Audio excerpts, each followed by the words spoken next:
Hello, welcome to this week's edition of the WCS Coaches Preview Show. I'm your host, Jeremy Qualls. Tonight's big showdown between the Summit Spartans and Lady Spartans versus the Centennial Cougars and Lady Cougars. Joining me right now is Josh Goodwin and Coach Tony Hill. Lady Cougars, Lady Spartans right now sitting in the thick of things, actually tied 4-4 in the district. Let's talk a little bit about our district rundown right now. Centennial sitting 17-4 overall, 4-4 in the district. Summit sitting at 10-11, 4-4. We know how difficult it is to win a district game. Josh, comment a little bit about right now where your team is in the district-wide and how you feel going into the tournament. I mean, it could all change tonight. It could change Monday and Tuesday of next week. Every day is a different challenge. So we're right there in the middle. I think we're capable of bumping as high as 2. We could drop as low as 6. And it's really going to depend on the focus of our girls going into these last 2 weeks and making sure they execute to the best of their ability. Coach Hill, same question to you. You said off the air, you hit it perfectly. There's a lot of hay left to put in the barn, and you are correct. We have, including tonight's games, we have 4 games left, and they're so crucial at this point in time. Well, they are, and to echo what Josh said, you know, there's just so much to be determined, and you know, what we try to tell our girls, let's just take them one at a time. Let's prepare for each game, even though we may have one back-to-back. Let's prepare for the first one, then we'll worry about the second one the next day after school. So we're just trying to stay focused on the next task at hand, and that is trying to take care of Summit, and that's going to be a huge challenge. Coach Goodwin does a great job with his team, and they've got a great player in Esmond and a great supporting cast, and we're going to have to play extremely well at home to get them. You know, we're still going to be playing shorthanded with some kids out with injuries, and you know, we're going to have to make sure we know where Esmond is at all times and defend her, and at the same time not let some other kids get some points and do some things they normally don't do. So definitely have our hands full, but we're looking forward to the challenge. Speaking of Esmond, Z right now, 1,000-point score, first ever in Summit history. Let's talk a little bit about what Z brings to the table for the Lady Spartans. She does a little bit of everything. She's a spark when she gets in there. She's capable of getting a defensive rebound, running the break, kind of running our point guard position. She could be our post at any given time. She can get to the rim. She can shoot it outside. So she literally does everything for us. She kind of makes us go. Like you said, she scored 1,000 points. She scored over 30 a couple times this year. And she's really started to understand what it means to take over a game and not take a bad shot. She's last 2 games in particular, she's had a high number of shots, but she's shooting 60-70% in those games. And that's because she's being patient and taking the shots that's best for the team. In the game that she broke the 1,000-point barrier, it was against Independence. She needed 19 to break it. And I can't remember what she finished with that night, but you could see that in her that night. And I don't know if it was, I know her well enough, and you know her well enough, it was not about the individual accolade, but it was just the game. It was the border battle. Huge game for you guys. You can throw the records out the window. We've talked about that before. But you could see her in that, take control of that game and play the way she did. She's starting to figure it out. And I don't know, I tell her the same thing all the time. I don't know what to tell you exactly it is, but when you figure it out, you start to play a lot better. And she started to take a lot of the responsibility on her shoulders and be comfortable with that. And in the past, she wasn't as comfortable having a lot of the responsibility, catching a lot of the blame, and she's kind of embraced that role now. And it's shown that she's more confident in herself and her teammates are more confident in her as well as themselves in playing that supporting role. Well, Centennial has a superstar on their hands as well. Z right now as a junior, might as well get used to her, hearing her name. She's got more points to score, a whole nother year. Chantel Fly, also a sophomore at Centennial, playing really good basketball for you as well. Well, she is, and I'll again kind of piggyback on what Josh said. Chantel is starting to figure out what a good shot looks like. In transition, sometimes she wants to maybe shoot shots that are ill-advised, and we've kind of pounded it in her to, we want to run, but we want to run judiciously and make sure we get the look that we want. And she's done a nice job. We've got a lot of young kids. You know, Ashlyn Harden certainly has embraced her starting role. and had some big baskets for us, as well as Malia Robertson's another young player that we've got that we really like. And obviously, as we know, we've got 4 juniors, but Chantel definitely is what makes us go, and we go as she goes, and she's so good defensively. She anticipates extremely well. She's starting to shoot the 3 better, more consistently. So she's starting to have more of a complete game than just a transition player, which we're really happy about. Well, right now, Centennial, you've won, like I said, 6 of 8 games. After losing to Dixon and Brentwood, bounced back with wins over Indy and Glencliff. Glencliff, big win, 62-33. I know that's kind of a odd time of the year to play somebody outside of the district, but it's also a good test as region tournament approaches, and you're trying to get yourself ready possibly to play in that regional tournament. Well, one of the things that we talked about in the last week or so, we didn't really feel like leading up to the Brentwood game and leading up to the Dixon County game that we had the same level of focus and intensity in practice.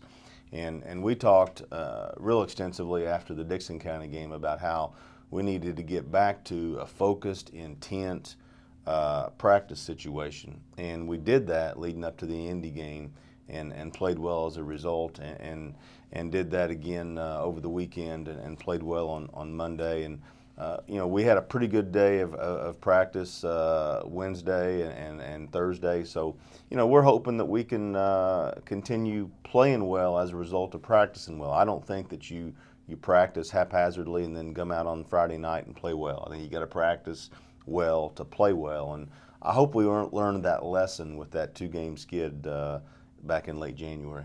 Josh and I actually had that conversation not too long ago. I had a theory that if you practice bad, you played well, but he disagreed and proved it to me in a game. But Summit's won 3 of 4 wins over Indy, Tullahoma, also stepping outside the district play there for a little bit, and a big win over Brentwood, 40-29.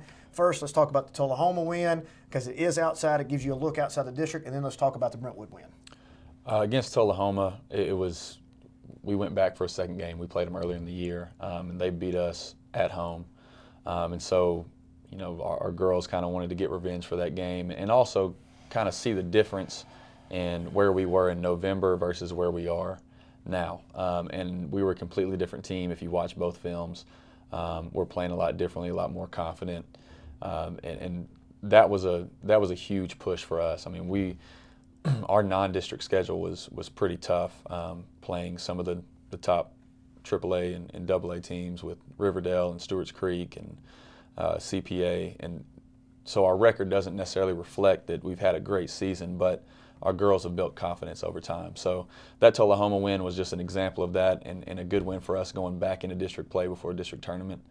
And then you talked about the win we got over Brentwood. It was a tough game. It was probably one of the more strange games I've been involved with. We got down 14-0 to start the game, and we had a pretty interesting, spirited talk at the end of the first quarter. But then you only gave up 15 the rest of the game. Gave up 15 the rest of the game. So whatever you said worked. Yeah, I probably need to package that up and sell it. But we were just much more focused. We didn't get poor shots in the first quarter. We just did a poor job of making shots in the first quarter. And defensively, we bought into our philosophy and our strategy, and the girls did a great job executing the last 3 quarters. I mean, that's a big win right there. Brentwood playing pretty good basketball, kind of rebounding, getting themselves in the middle of the district. Speaking of the district, sitting in first place right now, Dixon. I don't think that's any surprise to any of the coaches that we speak to at this point in time. They are a good basketball team. Brentwood obviously showed that they are beatable, but sitting on top right now at 8-1 in the district. Ravenwood sitting in second place, 6-2. With the next 4 games, they could completely go from 2nd to 6th if things didn't go their way. Brentwood sitting in 3rd place right now, ahead of the tiebreaker at 4-4. Centennial 4-4. Summit 4-4, sitting there in the 3rd, 4th, and 5th slot. We talked a little bit off air. Head-to-head is that first tiebreaker, and then it goes to the next to the high seed. That's what gives Brentwood right now that edge because of the Dixon win. And then you have beaten Brentwood both times, correct? So tonight's game between you two on the tiebreaker makes a huge difference on the implications. Franklin right now sitting in 6, 2-5, Indy at 0-8 in 7th place. So anything could happen. Let's talk real quick. let's talk about your players overall. I know we touched a little bit base on, but let's give a player spotlight right now of what's happening with your team, who's playing well in your rotation, going into district tournament, 4 games out of district tournament, getting ready for district tournament. Well, a couple people that stick out in my mind are Maddie Simmons, who's handling our point guard responsibilities extremely well. Didn't have a turnover against Dixon County. Played very well as a floor general for us against a good Indy team, and then played well again on Monday against Glencliff. So she's really done a great job of embracing the point guard role. If you were to ask her if she really preferred to play point guard, she'd probably tell you no. She'd rather play the 2. But by necessity and for the good of the team, she plays the 1 for us. Chantel obviously needs no introduction, speaks for herself. She just plays extremely hard with a lot of passion, a lot of heart. And I don't know that I've ever had a kid that really wanted to win any more than Chantel does. And Hannah Holloway certainly has played well. I think she had 7 and 4 the other night. Has certainly played well for us. So, the things that we've got to do have to stay consistent is our defensive effort. And if we'll continue to do that, I think we'll have an opportunity. Excellent. Josh, same question to you. Who's for the Lady Spartan side? Z obviously is doing a good job making that push for us on both ends. Avery Davis, who's a freshman, is a great defender. She's been starting for us since about halfway through the year, and she draws our toughest defensive assignment every night. And she's probably one of the best female defenders I've been around, period. So she does a great job. Ashton Arnold does a good job running the point for us, and she's kind of been in that role the past 2 years. And just like we talked about before, she's beginning to really embrace that role and try to perform and set other teammates up. Olivia Colson does a good job inside, getting rebounds and finishing inside for us. And Sydney Forrest, who is a senior, chose early in the year to come off the bench because she thought she played better off the bench. So she's been a spark for us coming in as a 6th man every night. Well, I'm going to tell you right now, both of you are to be commended of what the jobs you have done this year. And I mean that, we've known each other a while, all 3 of us. And if you go back and look at the job that you have done this year and think about the previous years, not that you didn't do a good job, but you look at the records, you look at how far you've come from the Summit program. You're sitting currently at 10 wins and can't be too far from the record on wins. But the record doesn't mean anything to you if we don't get through that first game of the district. Same for you, Coach Hill, right now. What a great season you've had. Matter of fact, I think it's the last 2 seasons you could add up, and you're sitting right there. And did you eclipse the record? We're 1 game away. That's what I thought. One game away.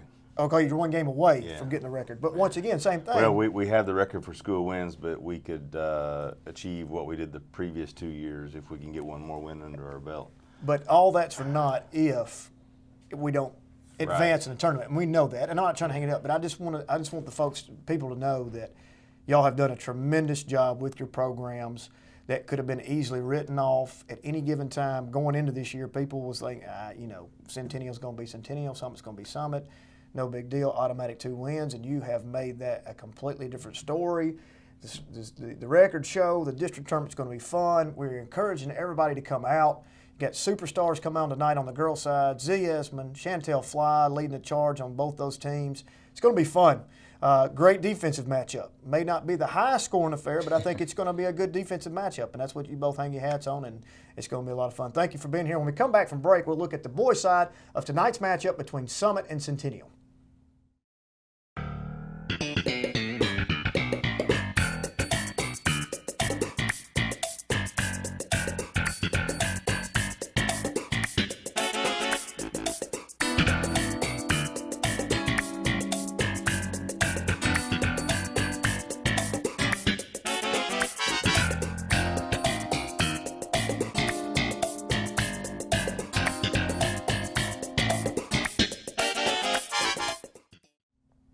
Welcome back to the WCS Coaches Preview Show. Now we're looking at the boys' side tonight of the big district game tonight between Centennial Cougars, Summit Spartans. Man, we're going to have some big showdowns. We're going to have some big superstars on the floor. KJ LaSure, the Carter boys. I'm telling you right now, Ty Carter versus KJ LaSure at that 1 position. How fun is that going to be? Now, I laugh, I say that tongue in cheek. For me, it's going to be a whole lot of fun. For you guys, I know how that's going to be. Coach Pete Froedden, thank you for coming with us tonight, being here on the show. Let everybody out in WCS land know what you've been doing up to this point. Well, I was at Lipscomb University for 5 years, and as an assistant coach there with Scott Sanderson, and then had an opportunity to go up north to Chicago and coach at Wheaton Academy up there in the west suburbs of Chicago, and found out that it was colder than they told me when I went up there in May, so it was important for me to get back down south. Well, we're glad to have you here. What you have done is incredible. You have a talented team. There's no doubt about that. Now, it's the best basketball team, yet to be seen, district tournament coming in, but I'm trying to say this in a way for you to not downgrade your team by any. What you have done is you are to be commended. You're sitting right now at 15-6, 6-2. Congratulations thus far. Like on the girls' side, it's not going to be, you're not looking at the record, you're looking to advance. At this point in time of the year, get your team ready for the tournament. Well, and that's what it's about. Basketball is a tournament sport, and you want to be playing your best basketball at the end of the season, and our guys are trying to get there. You know, we're still trying to fix some things like every team is, but for the most part, our guys are showing up every day to try to get a little bit better and hopefully make a run at tournament time. Coach Ladd, same thing to you. 16-5 right now, 4-4 in the district. You've won 3 of your last 5 wins over Dixon, Tullahoma, Ravenwood. Give us a little information about what your team and how your team's playing right now with the Carter boys, the Tullahoma game, stepping outside the district, and the big win at Ravenwood. Yeah, we went to Tullahoma, obviously, and got a win there, and good win over Ravenwood the week before. Slipped up against Brentwood and got beat at the buzzer, and had a few of those minor hiccups as we've moved through the district, but we're just trying to go one game at a time, just get better one game at a time. Well, right now you've both lost to Independence. Independence has yet to lose in the state of Tennessee, and I know this game and today's show is not about that, but it'd be pertinent that we talk about Independence. And they're sitting number 1 in the district right now. Centennial sitting second place. Brentwood's in third at 4-4, tied with Summit at the 3-4 slot. Ravenwood in fifth at 3-5, and Dixon County at 2-7, sitting at 6, and Franklin last at 1-6. Now, a lot of hay left to be put in the barn, like you said. A lot of games to be played. Independence, unbelievable game the other night with you guys. We talked about it off the air. What an atmosphere. That's what it's all about. If we could duplicate that every night, same atmosphere at your place. If we could duplicate that every night with all of our games, and I think people are starting to see that our basketball teams are really fun to watch. So talk a little bit about the Independence game. Well, they're just so talented. The Murphy brothers are just phenomenal basketball players and so tenacious, and you know, I think we were a little shell-shocked in that game, and it took us a little while to get our feet under us. And once we did that, I thought we responded well and competed well. Just couldn't get over the hump, and those guys are really good. It'll be a hard team to beat. Yeah, and you know, a lot of such different dynamics to the games. Your game was an up-tempo game. Your game tried to shorten those possessions. So as we go into tournament, have you thought about a little bit about possibly if the matchups come hypothetically, what we're going to do this time? We're going to flip the script maybe, or we're going to stick to the plan and think they can do what needs to be done to try to get them their first loss in the state of Tennessee. Well, Coach and I were just talking backstage that In the green room. In the green room, Yeah, that's what it is. yeah. How to beat those guys, and we've both kind of tried different methods, and they're just good. You know, sometimes I think Joe Publix thinks they know a little better than what we want to do, and always. And but we as coaches, we put in a game plan. We try to execute the game plan, and you know, we were toe to toe with them till the fourth quarter, and we didn't win. And in your matchup during that border battle at your place, I mean, you can't say enough about that atmosphere as well. I mean, because that game is special. It's a rival game, but you shortened those possessions. Matter of fact, took a lead late in the game, but you just had a few shots that if you would have made, changed the complexion of the game. Yeah. And you can go right back into your stall and make them come out of their comfort zone. You know, so. And that's basketball. You know, the Monday morning quarterbacks are always going to be there, but Right. I thought it was a good game plan, and it'd be interesting to see that matchup on part 2. But let's talk about tonight's matchup. You know, we talked about KJ LaSure, John Carter, the Carter boys. Let's talk about your team first, Coach Froedden. Talk about who in your rotation is playing well and what they bring to the table. Well, you know, our bench is not as deep as I would like it to be, quite honestly, at this time of year. But you know, it starts with KJ for us. His ability to get up and down in transition and create for other people and create for himself is a big part of what we need to do offensively. But we've had some other guys step up. The other night in the Independence game, we have a sophomore jump up and make three-pointers in the corner and gain some confidence, and that's going to be good for us going down the stretch. Kennedy Watkins has been a guy that has been able to help stretch the defense a little bit. And just here recently, our post guy, David Mosley, has really stepped up, had 28 points against Independence and is really coming into his own a little bit. And so it's always nice to see guys gain some confidence down the stretch, and hopefully we'll be playing our best down the stretch. Coach Ladd, same question to you. Yeah, I think, first of all, we're Centennial and ourselves, we're very similar in what we like to do. I know Coach Froedden's got a lot of the Lipscomb influence, obviously, and I have some of that as well. You know, Coach Wilson on my bench was a Lipscomb guy for a while, and I've just grown up studying that system, and so we have a lot of the same influences with us. But same with us. You know, it starts with our guards getting the ball down the floor, and we usually kind of go as our post guy goes, Colin Hensel. If we can get him scoring in the paint and rebounding for us to get our transition moving, that usually bodes us well. And of course, we need to shoot the ball well, like we talked about. It's all about making shots. Well, you know, you both would like to have up-tempo games. What I like to watch is the Monday morning quarterback usually don't see these things. Maybe they do. I love to watch the secondary. I love to watch secondary breaks. I like to watch how people come out of the secondary breaks. We get the ball down the floor. Are we looking for the trail man? Are we looking for the post man? And then we swing. We get a double way. Whatever the case may be, I enjoy it. That's my favorite part of basketball, is the secondary into either a quick hitter or into your normal offense. And I just love to watch that develop. I liked watching you the other night against Independence, watching that happen. A little bit, I don't know if you're necessarily running a high-low, but you look to go inside out, specifically that night. Yeah. And that frees up possibly your outside play. Well, if you don't have any way to get the ball close to the basket, it's like quarterback. You know, if you know that the team's not going to ever rush the ball, then you're going to rush the quarterback. If they're not going to run it, you're going to rush the quarterback, and you're going to have an opportunity to get sacks. You got to have an inside game. You got to start inside, whether you're driving it inside or you're passing it inside or you're cutting inside. You got to start there, and then it allows you to stretch the defense and make shots and drive the ball and do some other things. But it all starts with being able to get the ball, you know, something close to the basket. Well, let's talk about real quick what's some growing pains that you have seen along the way, and I know there might be more than you'd like to think, but you know, let's talk about just a couple points, growing pains that you as the person may not be able to be privy to that information or see. Could be practice, whatever the case may be. What are some growing pains that you've seen with your team coming in as a new coach?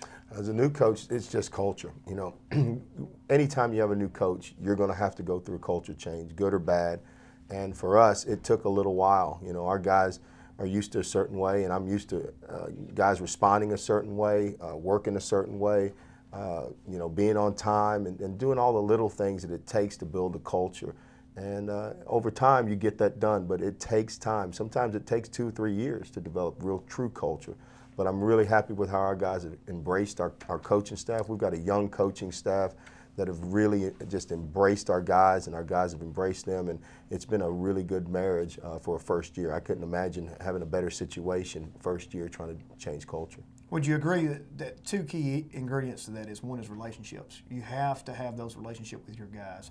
Specifically, how important is it that Coach Wilson, Adrian Wilson, or your son, or any of your assistant coaches that you may have with you have that relationship? Now, you're going to have that relationship to some form of fashion, but you know the good cop, bad cop routine has to come out at some point in time. You have to maintain that line, but it's important that your assistant coaches. Number 2 is winning. Winning always breeds success, and on top of that, I would add a third, the details. You're a detail guy. Yep. And it comes down to locker room. Yep. It takes down to every drill in practice. I've seen it with my own 2 eyes. I've seen both of you in practice, and that all translates to the game. Do you agree or disagree?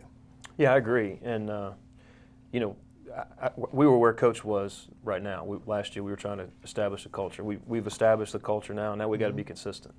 You know, we've had some games we've dropped that we shouldn't have this year, and that's just consistency. And we're still kind of a young program, as we talked about. You know, play starting two sophomores and coming off the bench with a freshman. So we just have to get that consistency. And but you're right on. All three of those are key with us too. You're on the verge. I can see Independence was in your shoes last year. You can almost see it. They're kind of that young team, boom. Now they've got this mentality like, come beat us. That's kind of like where you're on that cusp of that, but those young guys, you're on the cusp of that. They're still kind of uncertain, unsure, because here you are a game away from matching the 2-year win totals of 16. And you're trying to change the culture, trying to get them to believe.